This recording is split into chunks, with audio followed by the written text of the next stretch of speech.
Vitamin B12 మీ కణాలు మరియు రక్త కణాలు ఆరోగ్యంగా ఉంచడంలో అవసరమైన కీలకమైన పోషకం.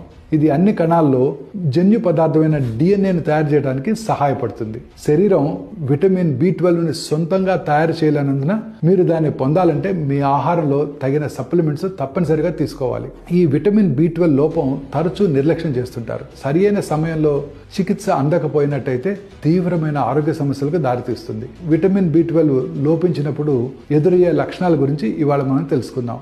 విశ్రాంతి తీసుకున్న తర్వాత కూడా అలసటగా లేదా బలహీనంగా అనిపించడం బి12 లోపాలకి కీలకమైన సంకేతం.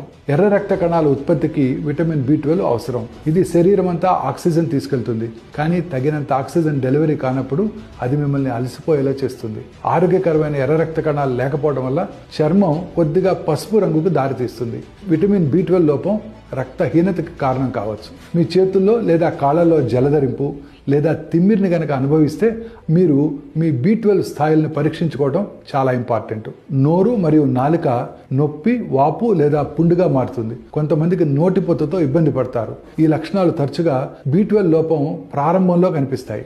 ఇక విటమిన్ బి12 లోపం చికాకు, నిరాశ లేదా ఆందోళన కూడా దారితీస్తుంది.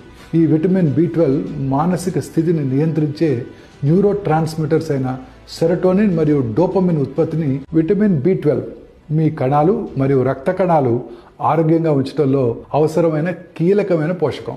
ఇది అన్ని కణాల్లో జన్యు పదార్థమైన డిఎన్ఏను తయారు చేయడానికి సహాయపడుతుంది. శరీరం విటమిన్ బి12ని సొంతంగా తయారు చేయలేనందున మీరు దాన్ని పొందాలంటే మీ ఆహారంలో తగిన సప్లిమెంట్స్ తప్పనిసరిగా తీసుకోవాలి. ఈ విటమిన్ బి12 లోపం తరచూ నిర్లక్ష్యం చేస్తుంటారు. సరియైన సమయంలో చికిత్స అందకపోయినట్టయితే తీవ్రమైన ఆరోగ్య సమస్యలకు దారితీస్తుంది. Vitamin B12 లోపించినప్పుడు